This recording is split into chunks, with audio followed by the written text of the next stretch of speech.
নমস্কার। আমার চিঠিতে উপন্যাস অবলম্বনের আজ চতুর্থ পর্ব। গেল চিঠিটা লিখেছিল মুগ্ধা আবিরকে 9ই মার্চ। এরপর 11ই মার্চ আবির লেখে মুগ্ধাকে। মুগ্ধা, ভগবানকে আমি অন্যভাবে মানি, জানো। মানে বললে ভুল হবে, দেখে বলাই ভালো। ভগবান যদি সত্যি সাহারা হতো, করোনায় এত লক্ষ লোক মরে যেত একসাথে এক অদৃশ্য কীটাণুর হাতে। ভগবান যদি থাকে সত্যি, তাহলে না খেতে পেয়ে এত লোক মরে দিনে দিনে, ট্রেন গাড়ি প্লেন অ্যাক্সিডেন্টে মুহূর্তে মুহূর্তে। এসব এক বিশ্বাস, জানো। আসলে ব্যাপারটা ঠিক এরকম। সমুদ্রের সামনে দাঁড়িয়ে দিগন্ত রেখার দিকে দেখলে মনটা ভাবতে ভাবতে হঠাৎ কোথায় হারিয়ে যায়। এরপর কি আছে, এরপর তারপর আমাদের দৃষ্টির বাইরে সীমাহীন শূন্যতাই আসলে ভগবান। আকাশের মতো একটা বাউন্ডারি, একটা গণ্ডি, নইলে প্রতিটি মানুষ পাগলের মতো পথে ঘুরতে থাকবে ভবঘুরে হয়ে। এত বিশালতায় মহাবিশ্বের, তাই মনে হয় ভগবান এর এত বড় অস্তিত্ব সারা দুনিয়া জুড়ে। মানতে আপত্তি নেই, আমিও ভূকম্পে কিংবা বজ্রবিদ্যুৎ হলে ভগবানের নাম করি। তবে ধর্ম বা ভগবানের নামে মোহ এসে যাদের ধরে, তারা শুধু নিজে মরে না, অপরকেও মারতে থাকে। তাই আমি মানি ভগবানকে যেভাবে, এই বিশাল বিশ্বভুবনের প্রতি বিনম্র অনুভূতি আমার ঈশ্বর।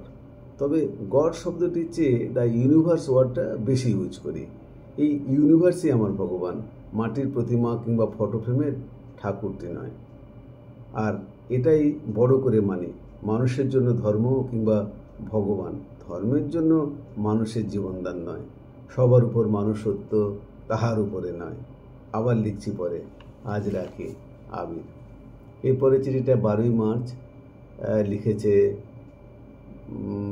আবার আবিরই লিখেছে। মুগ্ধা, কথা দিয়েছিলাম লাস্ট লাইনে আবার লিখছি তাড়াতাড়ি, তাই প্রশ্নের আগেই উত্তর পাঠাচ্ছি। একটু আর্জেন্ট কাজ ছিল, মনটা তাতে ঢেলেছিলাম। বলেছিলাম না, বডি মাইন্ড কোরিলেট না করলে লেখা হয়ে ওঠে না। শুধু লেখা কেন, যে কোনো কাজ, এমনকি কথা বলাটাও। কলেজে মাঝে মাঝে প্রেশার অনুভব করি, পড়াটা রেগুলার করে গেলে একটা সময় মুখ থুবড়ে পড়তে হয় না, বুঝলে। অ্যাকচুয়ালি হিউম্যান হ্যাবিটটা এরকম, চাপ না পড়লে কাজটা ঠিক করা হয়ে ওঠে না। তোমাদের ওই এরোসল জেনারেটর করার মেশিনটার মতো। প্রেশারে টিউমার পেনিট্রেশনটা বেশি হয়।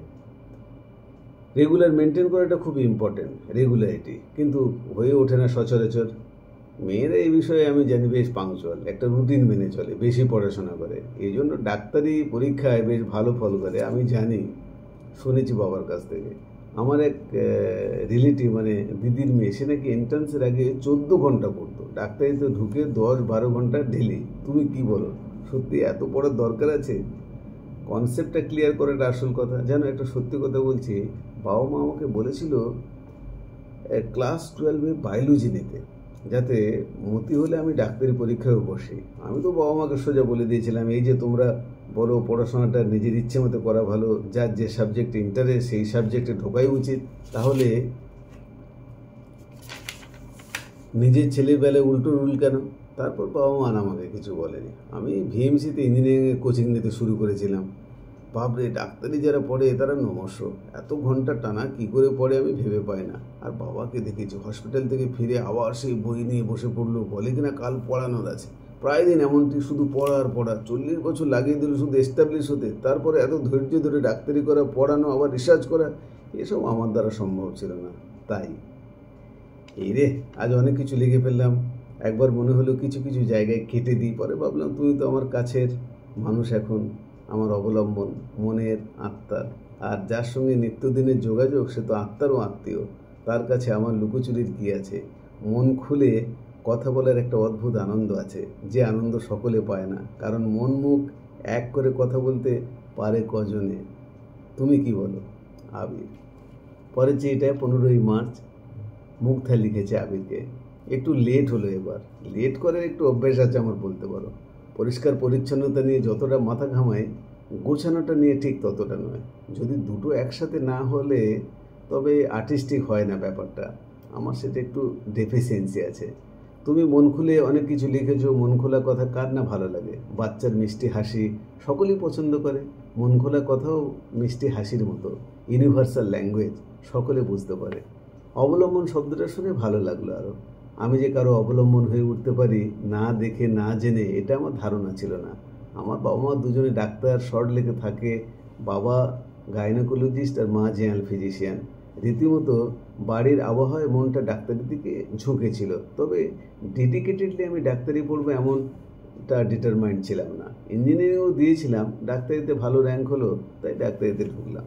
তবে আমার কি মনে হয় যেন, ডাক্তারি যে পড়ছি লোকের সেবা করার জন্য, এটা মনে হয় বেশিটা বানানো কথা। বেশিরভাগ ছেলেমেয়ের সোশ্যাল স্ট্যাটাসের কথা আর অর্থের কথা মাথায় রাখে সবসময়। ডাক্তারিতে দুটোই পূরণ হওয়ার সম্ভাবনা থাকে। লোকে তো বলে নোবেল প্রফেশনে আছো, দেশে সেবা করবে, এ তো ভালো কথা। আমি মাথা নাড়াই, কিন্তু মনে মনে বলি আগে নিজেরটা বেশি ভাবি। এত কষ্ট করে ডাক্তারি পড়ছি শুধু সেবা করার জন্য, ওটা তো মুখের কথা, মনের কথা ওটা নয়, অন্য। আজকাল লোকে এত মিসইউজ করে না ডাক্তারদেরকে, ধরে রাখে ডাক্তার মানে সেবা করা, পয়সা না দিলে চলে, ধন্যবাদ দিয়ে অ্যাডভাইস নিয়ে চলে যায়, ওর পরিচিত বলে আপনের ভান করে। ওয়েস্ট বেঙ্গলে যেন ডাক্তারদের মাইনে সিনিয়র টিচারদের বরাবর। টিচাররা নিজের স্ট্যাটাসটা ওই পয়সা ম্যানেজ করে নেয়, আর ডাক্তার বেচারারা স্ট্যাটাস মেনটেন করতে করতে মরে গেল। আমারও সেই হাল। এখনও গাড়িতে এসি চালাবো কি না ভাবি, এই বুঝি পেট্রোল বেশি পড়ে গেল। ডাক্তারদের এমনটি কেন হবে? ভাগ্য ভালো আমি বাংলার বাইরে আছি। অ্যাটলিস্ট এখানে এগিয়ে যাওয়ার একটা কালচার আছে। বাংলার মতো এখানে লেগ পুলিংটা কম, নিজের মতো কাজ করতে পারি। তুমি যাদবপুরে না শিবপুরে? আমার তো মনে হয় তুমিও বাইরে, আইআইটি ওর বিটে। এই রে, পার্সোনাল কোশ্চেন করে ফেললাম না তো? টাটা, মুগ্ধা, নমস্কার। এরপরে পঞ্চম পর্বটা আবার পড়ব।